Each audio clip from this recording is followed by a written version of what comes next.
еліміздің президенті Қасым-Жомарт Кемелұлына өзім үндеу жібердім. Бұл ту деген не? Ел таңба деген не? Елдің ән ұраны деген не? Бірін-бірімен бұлар орысша сөйлемегенде ар санайды. Сіздерде дін бар ғой дейді. Біздің мына ислам дініне деген қызығушылық танып тұр. Мылтық қару асынып бір жерге барып соғысу емес.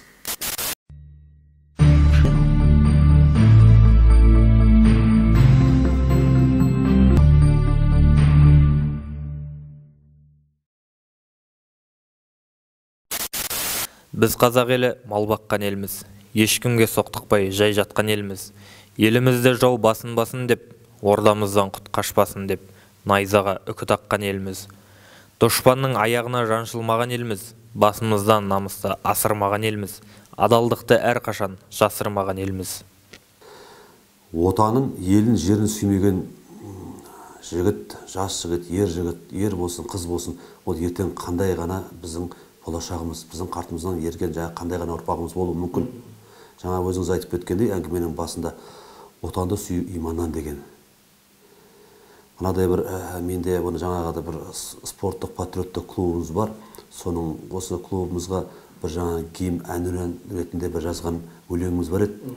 Соны жаңа музыка жазып, біз әнұран ретінде жаңа осы патриоттық клубымыз ішінде соны пайдаланып жүрміз. Сонда бір соңғы бір үшінші шумағы бар еді. Соны бір айтқым келіп тұр осы жерде. Иман, дәстүр салтымыз, аман болсын халқымыз. Отанды сүю иманнан арта берсін даңқымыз дегім келеді. Міне, даңқымыз артып, өзіміз сонау алдыңғы қатар, соның ішінде иманды, ақылды, саналы, парасатты біз ұлтқа айналамыз. Қай уақытта? Бұл елімізді, жерімізді, отанымызды шынайы сүйген уақытта ғана біз айналамыз деп мен солай түсінемін.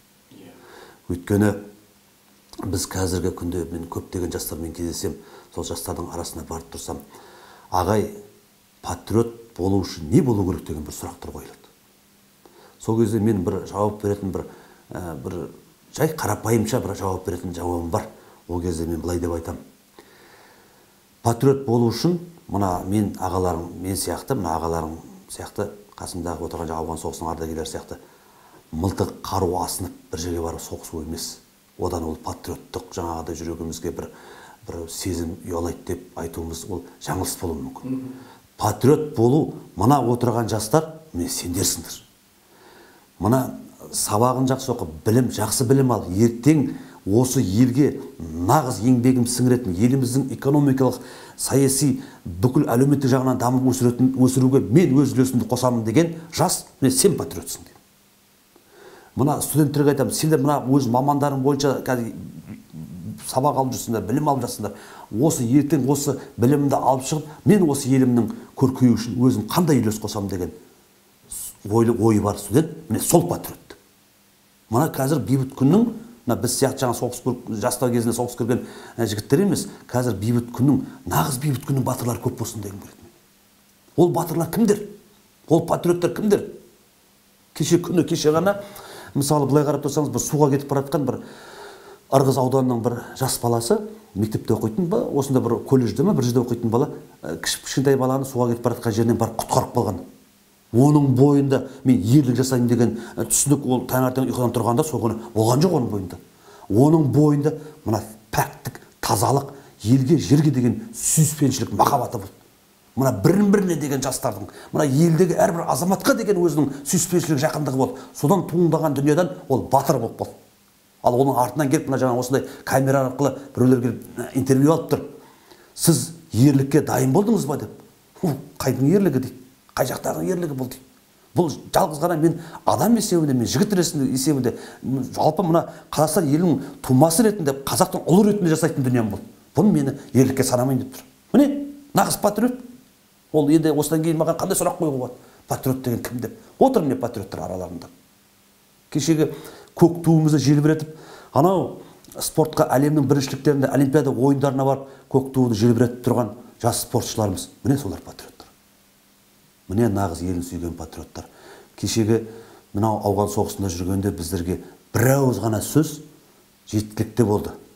Мен старшинасы болдым бір ротаның. Сол кезде тұрып мен командир ротам айтатын, өртеніп тұрған оттың ортасына үстім түйеген оқ-дәрі, қару-жарақ сонымен ішіне кіру керек болды, жанып тұрған оттың ішіне. Ол бір шоқ түсіп кетсе, ана жерде снаряд жарылса, диаметрінде бірнеше километр тірі адам қалмаушы еді. Бірақ ол жерде, сен Бауыржан Момышұлы мен кешегі Москваны қорғап қалған, Рикстагқа ту тіккен Рахымжан деген батыр бабаларының, Әлия мен Мәншүктің апаларының ұрпағы емессің ба деген бір ауыз ғана сөз мен оттың ортасына кіруім керек болды. Өйткені сол сөздің өзі ақ жетіп жатыр. Міне нағыз патриоттық. Отанды, елді сүю. Елді сүю мына ауызбен жыбырлап қана айтып, тек әшейін қоя қоятын дүние емес ол. Мына шынайы жүрекпен сүю керек. Мына адамның бойында тазалықта болу керек. Міне сонау көріне батыр аға қанша жаңағы дұшманды өлтірдіңіз, анау деген тек болмас бір сұрақтар қояды, мен ондайға жауап бермеймін. Менің бір қана жауап беретін әңгімем бар, бір жауабым бар. Ол да тағыдай жаңағы онша қатты емес, бірақ енді анау сонау кездегі аталарымыздың, бабаларымыздың мына білектің күшімен сатап қалған мына жер бар ғой, мына бізге аманат қылып қалдырып кеткен.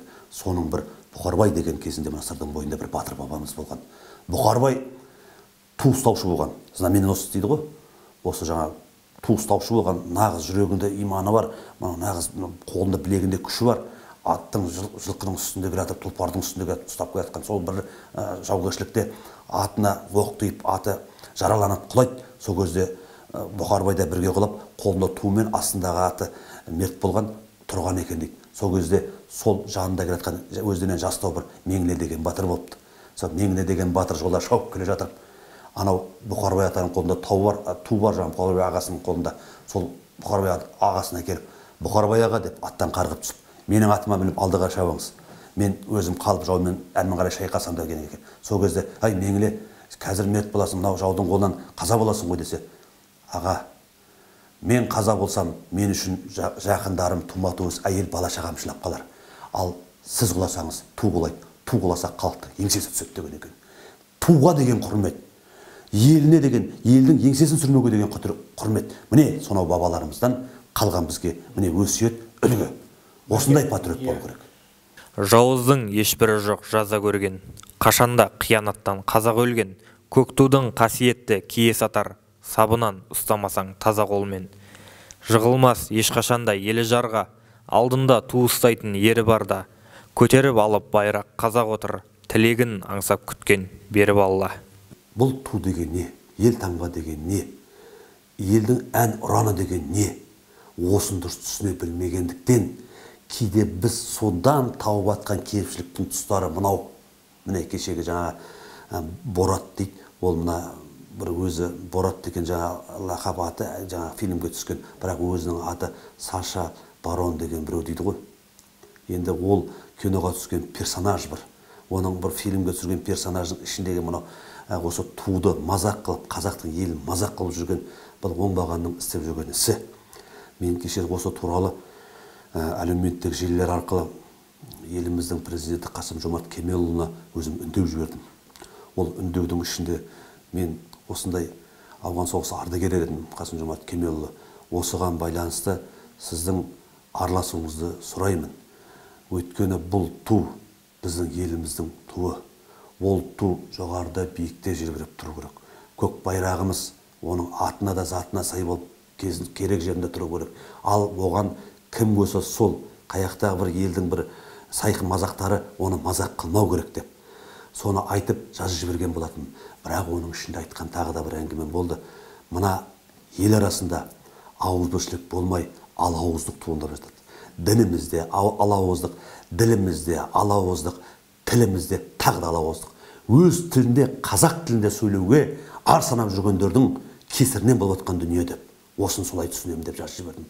Маған оқып отырған әлеуметтік желілерде қалай түсінсе, олай түсінсін.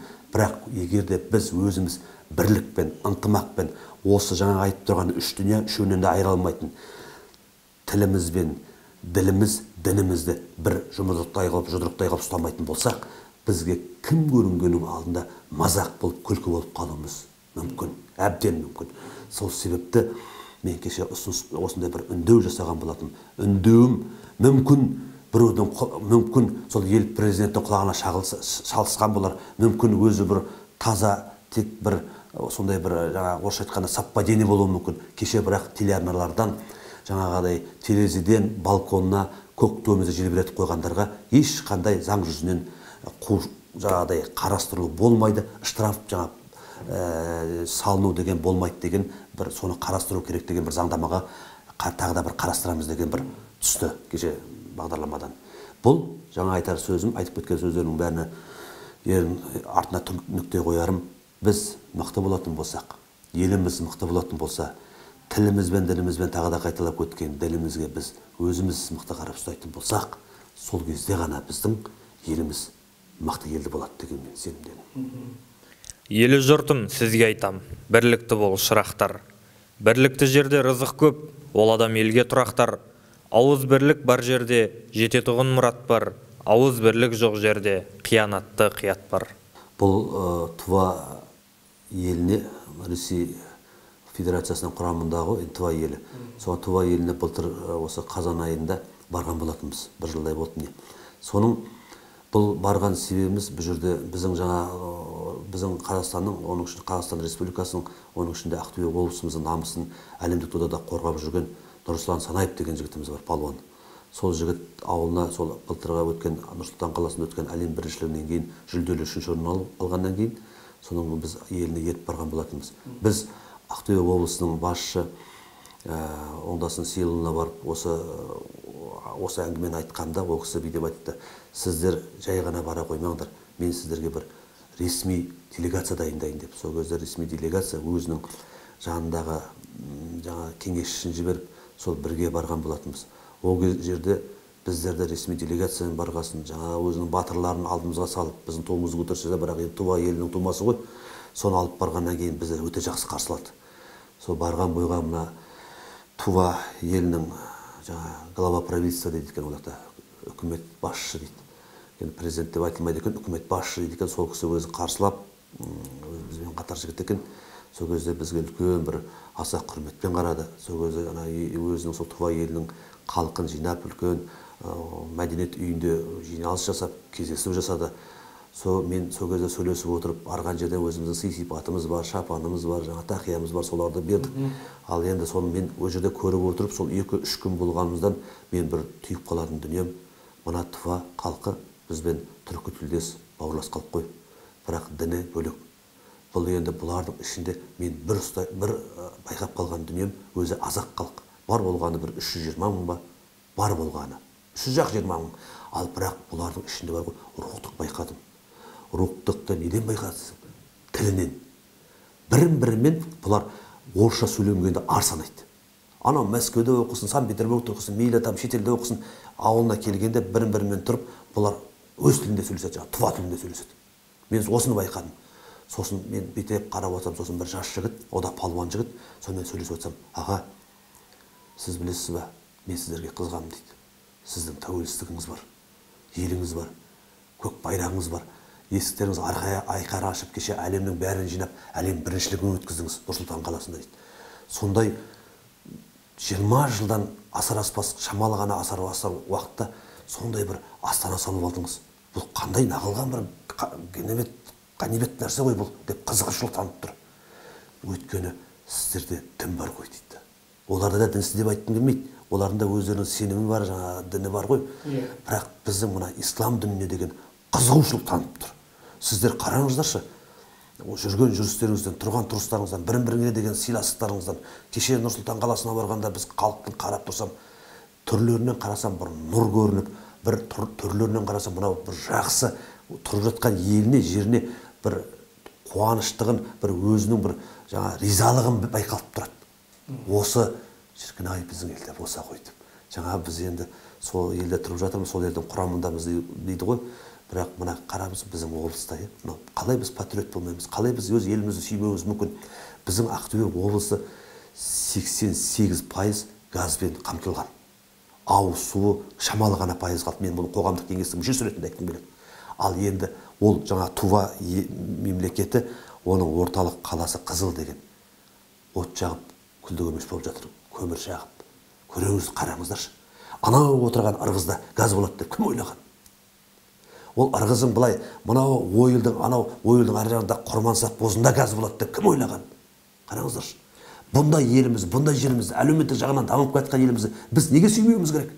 Тіпті даже керек десеңіз, кезінде 30 жылдар ашаршылық болып жатқанда, ашаршылық жағдай қиын болғанның өзінде де осы аталарымыз осы жер үшін кешегі ана сұрапыл соғысқа барып өшандарын берді. Сол үшін елімізді жеріміз сүйетін, мынау нағыз осында ділі бар, тіні бар, тілі бар, елді сақтап қалу үшін осы елді сүйетін нағыз патриоттар болу керек деп санаймын ғой. Алтыбақан алауыздық айналаңды жайласа, айнатаздай қылтанақсыз қу тақырға отырдың. Бір есекке орын босар 2 жылқы тебіссе, сәні қашып сәйгүліктер сап түзеген ақырдың.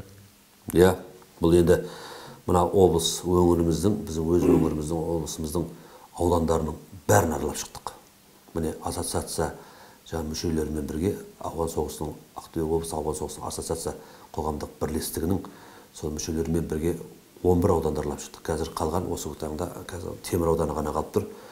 Бұл енді біз ауған соғысының ардагерлерінің ассоциациясы аралап жүрдік деген әңгімеміз ең бірінші бізді бастапқы дүние мынау сол аудандардағы, шалғайдағы, ауылдағы жатқан ағайындарымыздың арасында ел отан сүйгіштікке тәрбиелеу.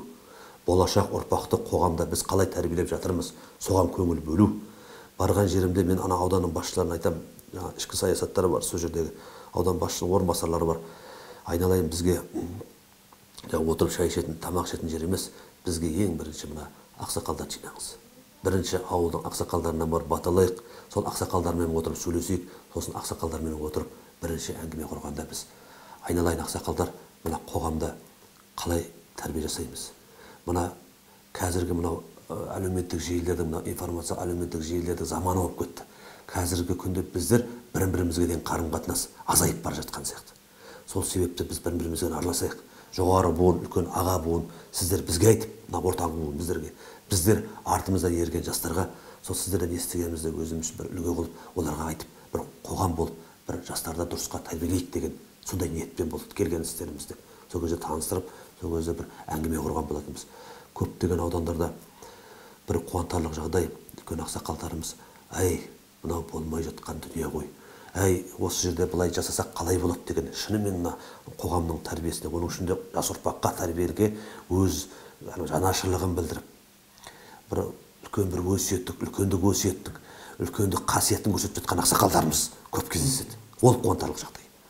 Ал одан кейін жаңағы жастармен кездескенде айтамын, не, кеше ғана ақсақалдармен кездестік, жаңа ғана ақсақалдармен кездестік. Ал енді ортаңғы буын біз сіздерге айтайық.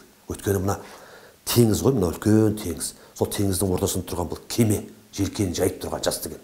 Сол желкеніне қай жағына желіреміз біз? Қай направлениеге жүрсін деп, қай бағытқа жүрсін, бағдарға жүрсін деп, біз өз үлесімізді қалай қосамыз? Осы тұрғыда істеп жүрген шаруалар бұл. Бұл еріккеннің ісі емес, кейбіреулер ойлауы мүмкін. Иә, мүмкін оны сылтау қылып тұрған шығармыз. Ауған соғысы ардагерлерінің ассоциациясын таныстыру деген.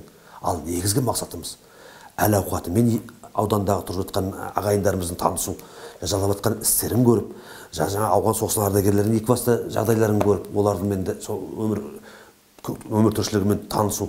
Және ең бірінші маңызды дүние, біз сол ұрпағымызға тәрбиеге сіз болып, біз болып, жаңа ақсақалдар болып, біздер ортаңғы жастар болып, қандай үлгі береміз, қандай тәрбие береміз деген сондай бір мақсатта жасалып жүрген істер бұл.